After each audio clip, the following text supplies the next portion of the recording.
প্রিয় দর্শক আসসালামু আলাইকুম।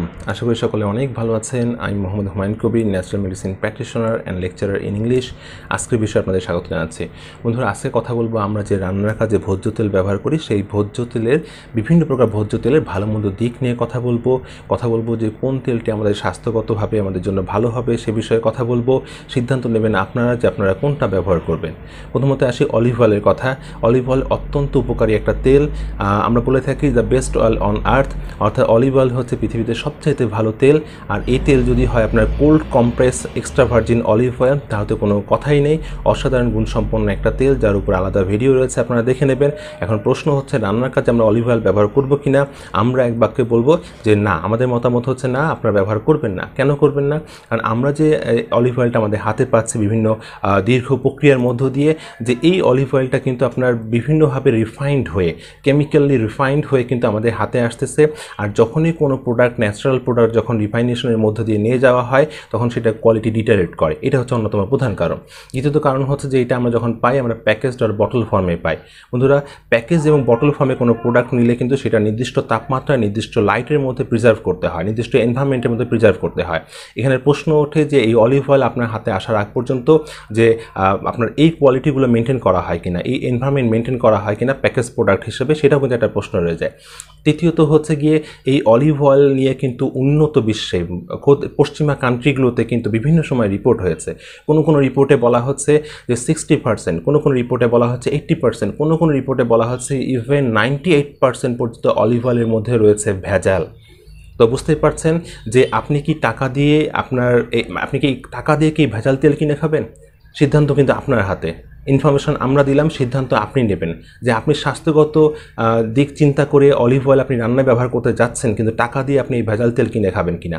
অ্যাকচুয়ালি যেটা হচ্ছে, যদি আপনি সঠিকভাবে সঠিক কোনো উৎস থেকে, অথেন্টিক সোর্স থেকে যদি আপনি খাঁটি তেল সংগ্রহ করতে পারেন, আমরা বলবো অবশ্যই আপনি ব্যবহার করবেন।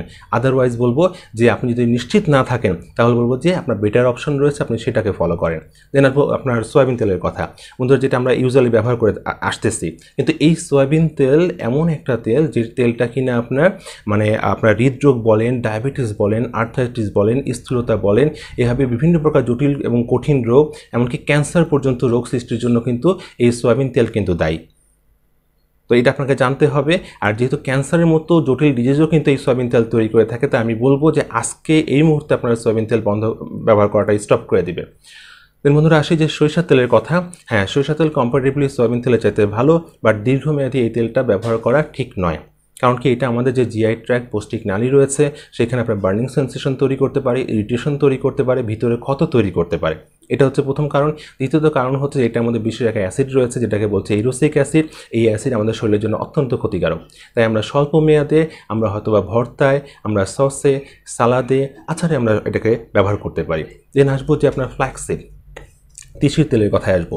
এই তেলটা হচ্ছে একটা অসাধারণ গুণসম্পন্ন তেল এবং আমাদের এখানে খুব অ্যাভেলেবল। তাই এই যে তিসির তেল, প্রথম কথা বলবো যে এটার মধ্যে রয়েছে anti inflammatory property, antioxidant property. যে অ্যান্টিঅক্সিডেন্ট প্রপার্টি ক্যান্সারের বিরুদ্ধে কিন্তু আপনার প্রতিরোধী পরিবেশ তৈরি করতে পারে আমাদের শরীরে। ক্যান্সারকে এটা কিন্তু হটিয়ে দিতে পারে আমাদের শরীর থেকে। এই গুণ কিন্তু এই ফ্ল্যাক্সিডের মধ্যে রয়েছে। এর মধ্যে রয়েছে আপনার ওমেগা-3 ফ্যাটি অ্যাসিড। যে ওমেগা-3 ফ্যাটি অ্যাসিড আমাদের হৃদরোগ বলেন, ডায়াবেটিস বলেন, আর্থারাইটিস বলেন, আমাদের বিভিন্ন প্রকার যে জটিল এবং কঠিন রোগ, বিশেষ করে হাই ব্লাড প্রেশার বলেন, এটার বিরুদ্ধে কিন্তু কাজ করে। তা এখন প্রশ্ন হচ্ছে যে আমরা এই ফ্ল্যাক্সিডকে আমরা রান্নার কাজে ব্যবহার করবো কিনা। আমরা এক বাক্যে বলবো না। কেন না? কারণ এটার যে স্মোক পয়েন্ট রয়েছে, এটা অনেক লো। এখন স্মোক পয়েন্টটাকে একটু বোঝানোর চেষ্টা করি, ব্যাখ্যা দেওয়ার চেষ্টা করি। সেটা হচ্ছে যে স্মোক পয়েন্ট হচ্ছে যখন আমরা কোনো তেলকে উত্তপ্ত করি, একটা অবস্থায় গিয়ে, একটা টেম্পারেচারে গিয়ে এই তেলটা কিন্তু আপনার ধোয়া হয়ে উড়ে যেতে থাকে। যে টেম্পারেচারে একটা তেল ধোয়া হয়ে উড়ে যায়, হ্যাঁ, তো সেই টেম্পারেচারটাকে, সেই লেভেলটাকে আমরা বলছি স্মোক পয়েন্ট। তো সাধারণত আপনার 375 ডিগ্রি ফারেনহাইটের নিচে যদি কোনো তেলে স্মোক পয়েন্ট থাকে, এটা রান্নার জন্য উপযুক্ত নয়। আর এই ফ্ল্যাক্সিডের স্মোক পয়েন্ট কিন্তু 375-এর অনেক নিচে। তাহলে আমরা এটা রান্নার কাজে ব্যবহার করতে পারবো না। এই কারণে আরেকটা বলবো যে এটা একটু হিট সেন্সিটিভ একটা অয়েল, অর্থাৎ রুম টেম্পারেচার এটা কিন্তু কোয়ালিটি ডিটারেট করে। সো এই কারণে আমরা ব্যবহার করবো না, তবে আমরা কিন্তু সালাদ, সস, ভর্তা এগুলো ব্যবহার করতে পারি। দেন আসি আপনার কোকোনাট অয়েলের কথা, অর্থাৎ নারকেল তেলের কথা। আমি বর্তমান সময় দেখেছি আপনার ইউটিউবে, নেটে বর্তমানে কিন্তু অনেক এক্সপার্ট কিন্তু নারকেল তেলকে রান্নায় ব্যবহার করার জন্য সাজেস্ট করছেন, কিন্তু এই একই কারণে লো স্মোক পয়েন্টের কারণে কিন্তু আমরা রান্নার কাজে কিন্তু আপনার এই কোকোনাট অয়েল ব্যবহার করতে পারবো না, কারণ এটার স্মোক পয়েন্ট কিন্তু 350 বা 350-এর নিচে। এটা হচ্ছে প্রথম কারণ। দ্বিতীয় কারণ হচ্ছে যে আপনার এই কোকোনাট অয়েলের মধ্যে রয়েছে আপনার স্যাচুরেটেড ফ্যাট, অতিমাত্রায় স্যাচুরেটেড ফ্যাট। এই স্যাচুরেটেড ফ্যাট কিন্তু আমাদের শরীরের জন্য ক্ষতিকারক। তারপরে বলবো যে আপনার এই নারকেল তেল যেটা করে যে আমাদের যে খারাপ চর্বি, শরীরে রক্তের মধ্যকার খারাপ চর্বি এলডিএল এবং এইচডিএল দুইটাকেই বাড়িয়ে দেয়। এইচডিএল বাড়ালে সেটা ক্ষতি নেই, সেটা তো ভালো চর্বি, সেটা খুব ভালো কথা, কিন্তু এলডিএলকে বাড়িয়ে দিয়ে সমস্যাটা তৈরি করে। আর এই বিভিন্ন কারণে আর একটা কথা বলবো যে বিশেষ করে এটা একটা কন্ট্রোভার্সিয়াল তেল। কেন? যে এটা নিয়ে রয়েছে বিতর্ক, ঠিক আছে, ভালো মন্দ দিক নিয়ে রয়েছে বিতর্ক, এটা তেমন কোনো কনক্লুশনে এখনও আসা যায়নি। সো আমরা বলবো যে আপনারা পারতপক্ষে নারকেল তেলকে আপনারা অ্যাভয়েড করবেন।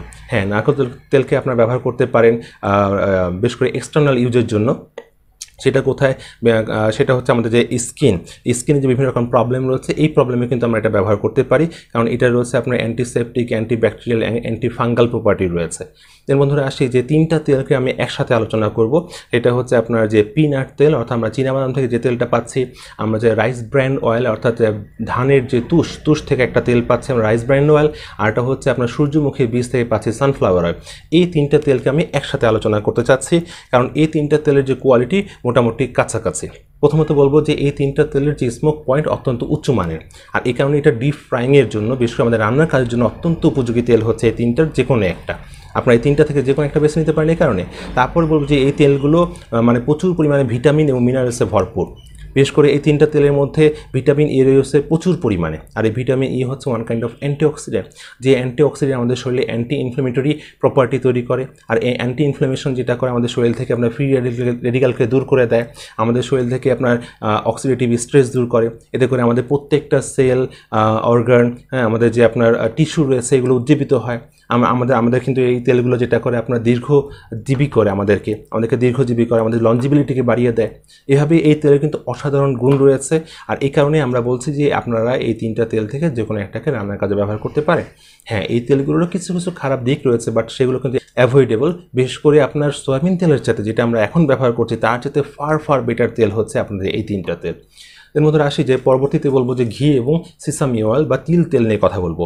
আমি ঘি এবং তিল তেলকে পাশাপাশি একসাথে আলোচনা করতে চাচ্ছি, কারণ এদেরও কোয়ালিটি অনেকটা কাছাকাছি।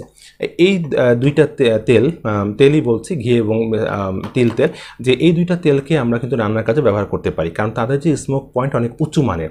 বিশেষ করে ঘিয়ের যে স্মোক পয়েন্ট এটা হচ্ছে আপনার 485-র উপরে, আর ওদিকে আপনার তিল তেলের যে স্মোক পয়েন্ট এটা 400-র উপরে। সো আমরা এটা ডিপ ফ্রাইংয়ের জন্য, রান্নার কাজে আমরা দীর্ঘমেয়াদী ব্যবহার করতে পারি। তারপর বলবো যে আপনার এই তেলটা যেটা করে, এই তেলগুলো আপনার আমাদের যে খারাপ চর্বি এলডিএল এবং ভালো চর্বি যে এইচডিএল, কে বাড়িয়ে দিচ্ছে, এইচডিএলকে, আর ওদিকে খারাপ চর্বি এলডিএলকে আপনার কমিয়ে দিচ্ছে। এতে করে আমরা বিশেষ করে হার্ট ডিজিজ থেকে কিন্তু আমরা এই তেলগুলো ব্যবহার করলে আমরা কিন্তু মুক্ত থাকতে পারি। তারপর বলবো যে এটা ব্লাড প্রেশারকে নিয়ন্ত্রণে সহায়তা করে। এর মধ্যে রয়েছে অ্যান্টিঅক্সিডেন্ট, যেটা গুণাবলী নিয়ে আগেও কথা বলেছি। এই তেলগুলো যেটা একটা বড় বৈশিষ্ট্য হচ্ছে, এই তেলগুলো আপনার জিআই ট্র্যাক্ট, আমাদের যে পৌষ্টিক নালী রয়েছে, পৌষ্টিক নালীর জন্য কিন্তু অত্যন্ত উপকারী। অনেকে আছে আপনি বিভিন্ন আলসারে ভুগছেন, অনেকে কোলাইটিসে ভুগতেছেন, অনেকে লিকি গাট প্রবলেমে ভুগতেছেন, অনেকে অর্শতে ভুগছেন, তাদের জন্য কিন্তু এই তেলগুলো ভালো। তারপর বলবো যে আপনার এই তেলগুলো জয়েন্টের জন্য, যারা বিভিন্ন প্রকার ডিজেনারেটিভ ডিজিজে ভুগতেছেন, বিভিন্ন প্রকার বাত ব্যথায় ভুগতেছেন, বিশেষ করে rheumatic arthritis, osteoporosis, osteo arthritis, এই ধরনের রোগে যারা ভুগতেছেন তাদের জন্য কিন্তু খুবই উপযোগী তেল হচ্ছে আপনার এই আমাদের ঘি এবং সিসামি তেল অথবা তিল তেল যেটা বলছি। তারপর হচ্ছে যে এই তেলগুলো আমাদের শরীরে হরমোনকে ব্যালেন্স করে থাকে, আর বিশেষ করে নারী পুরুষ উভয়ের দেহে। এতে করে হচ্ছে যে আমাদের শহরে একটা কমন প্রবলেম এখন, সেটা হচ্ছে ইনফার্টিলিটি প্রবলেম। এই ইনফার্টিলিটি প্রবলেম দূর করার ক্ষেত্রে কিন্তু এই তেলগুলোর রয়েছে যথেষ্ট ভূমিকা রয়েছে। তারপর বলবো যে আমাদের সেক্সুয়াল ডিসঅর্ডারে কিন্তু এই তেলগুলো ভালো কাজ করে থাকে, আপনার এই ডিসঅর্ডার দূরীকরণে ভালো কাজ করে থাকে। দেন বন্ধুরা আসি, এই তেলগুলো রয়েছে প্রচুর পরিমাণে ভিটামিন এবং মিনারেলস।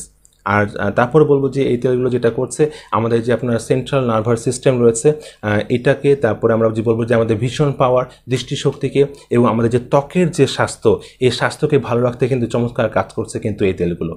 বন্ধুরা, আমরা আলোচনার প্রায় শেষের দিকে চলে এসেছি।